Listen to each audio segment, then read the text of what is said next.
22nd, 1941. Nazi Germany launched Operation Barbarossa, assaulting Soviet territory with millions of troops.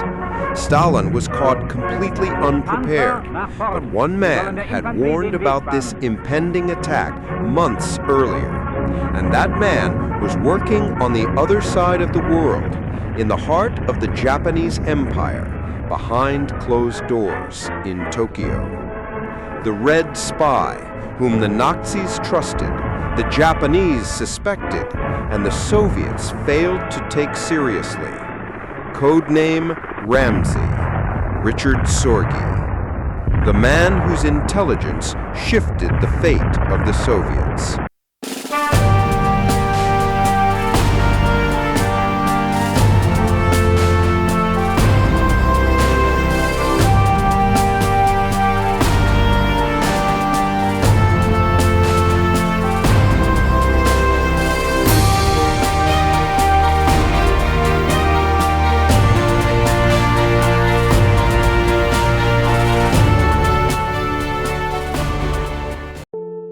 They say spies are born in the darkness, live in the darkness, and die in the darkness. Richard Sorge, however, came from fire. He was born in Baku, Azerbaijan, the land of fire, the fifth child of German engineer Gustav Wilhelm Sorge and his second wife, Nina Semenovna Kobaleva. His father, Gustav Wilhelm, was a wealthy German engineer working in the rapidly expanding oil industry of the Caucasus. When Richard was 3, the family left behind the dynamic world of Baku to secure their prosperity and reinforce their German identity. The memories of the Russian steppes and the smell of oil slowly faded, replaced by the disciplined bourgeois order of life in Germany. Growing up between two contrasting cultures would later become one of Sorge's greatest assets as a spy. However, this orderly life in Germany did not last long. When the First World War erupted in 1914, the 19-year-old Sorge volunteered eagerly for the German army and served on multiple fronts for 4 years. Sorge distinguished himself with courage, rising to the rank of sergeant and earning the Iron Cross. But 1918 marked the decisive turning point in his life. A shrapnel fragment struck him for the 3rd time, his most serious wound. He suffered permanent injuries that left him with a lifelong limp, and he was discharged from the army. The hospital bed where he spent months recovering became the birthplace of his revolutionary ideas. There, he came into contact with leftist thinkers and the writings of Marx and Lenin. It was during this period that Sorge, having witnessed the senselessness of war firsthand, began to question everything the bourgeois world stood for. Revolutionary thought already existed in his family's history.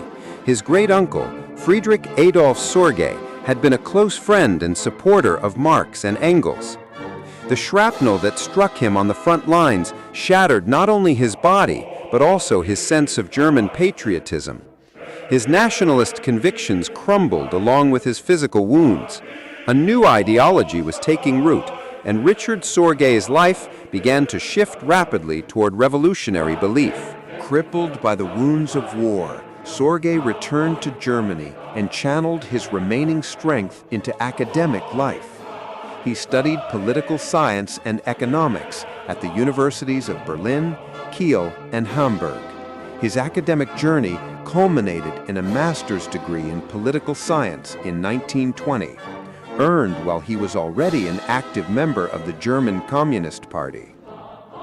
Within the party, his discipline, political insight, and intellectual depth were quickly recognized.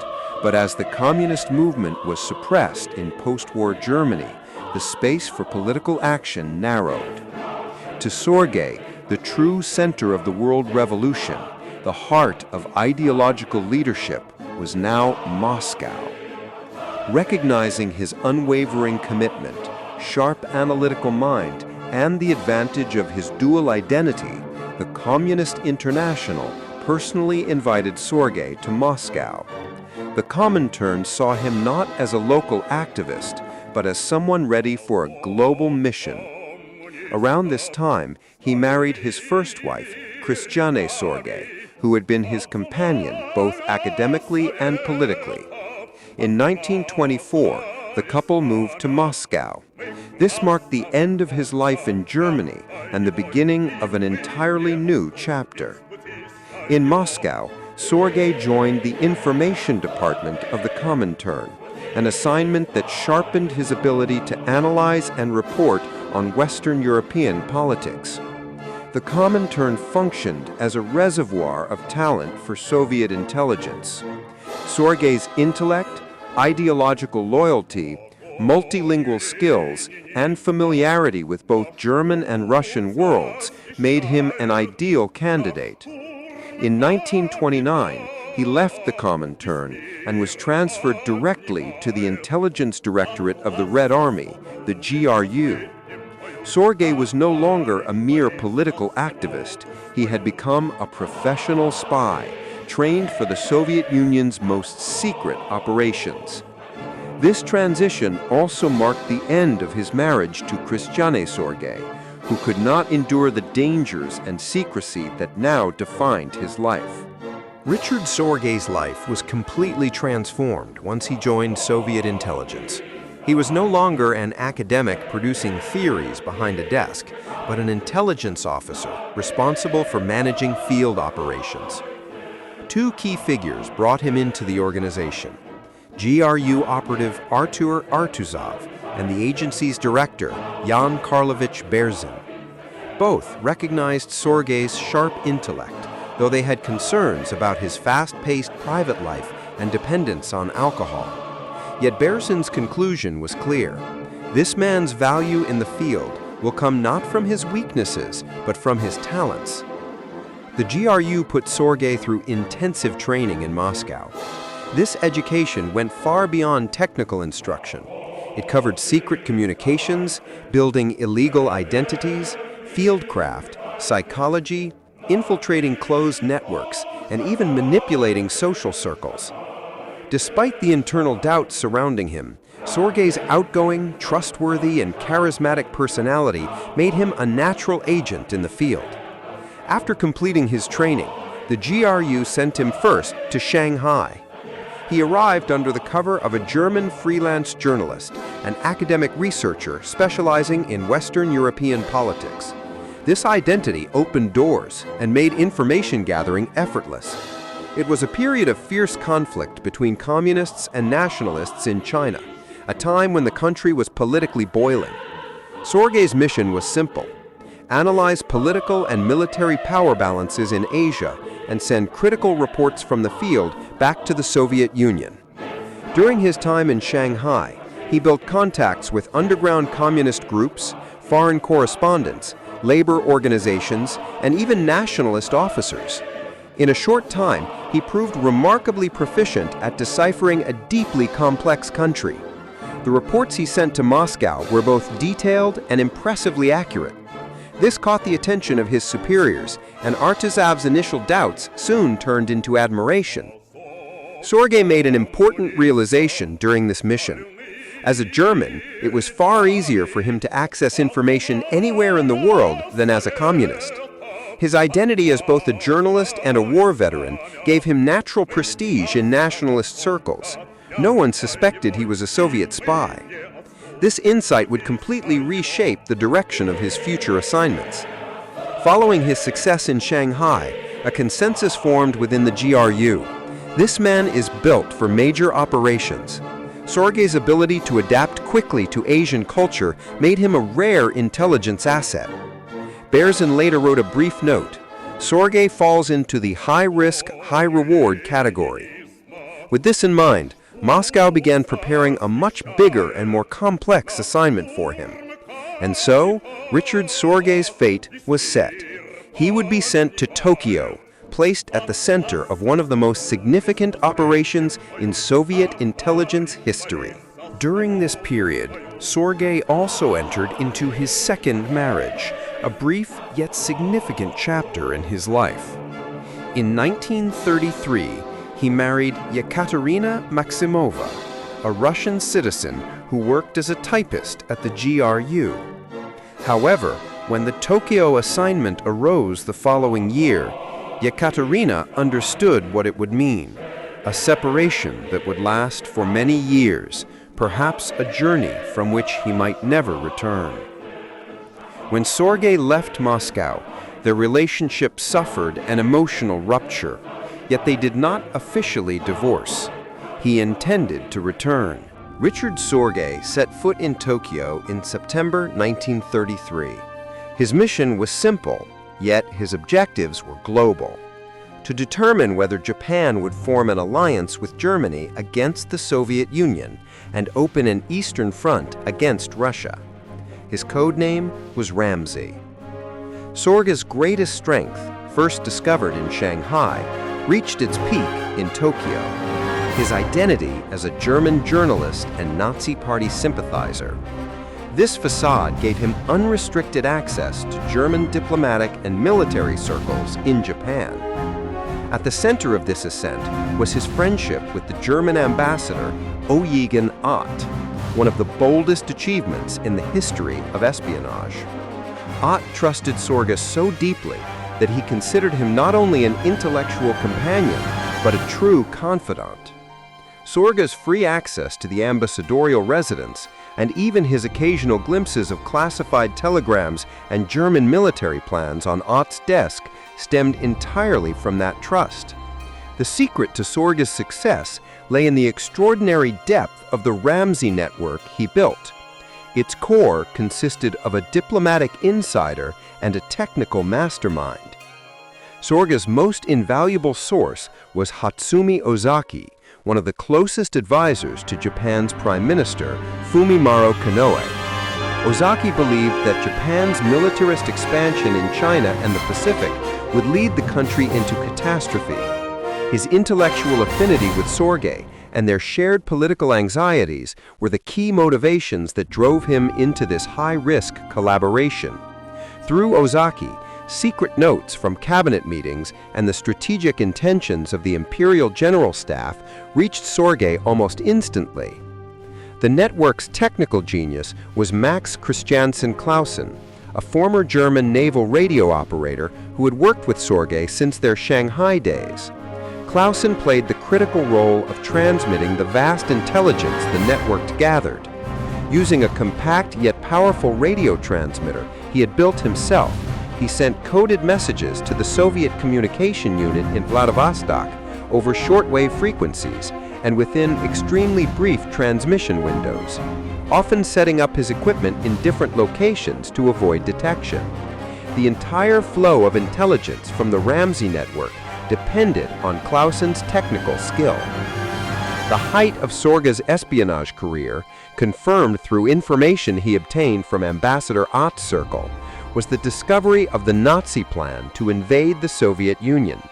He obtained this intelligence even before several GRU agents operating inside Germany. Throughout the first half of 1941, Sorge issued repeated warnings to Moscow. He reported that the attack would begin in the third week of June and later gave a precise date, Sunday morning, June 22, 1941. Sorge's reports did reach the Kremlin, but Stalin dismissed them, labeling them either Western fabrications or German provocations. Convinced that the non-aggression pact would restrain Hitler for at least several more years, Stalin believed Germany would not risk a massive two-front war. He scrawled a single word next to Sorge's name: suspicious. On Sunday morning, June 22, 1941, every warning Sorge had sent from Tokyo proved true. When the German army launched Operation Barbarossa, Richard Sorge entered history as the spy who was right, yet ignored. With the launch of Operation Barbarossa, the truth finally dawned on Moscow. Sorge had been right all along, but it was already too late. The sudden German assault was a catastrophe for the Soviet Union.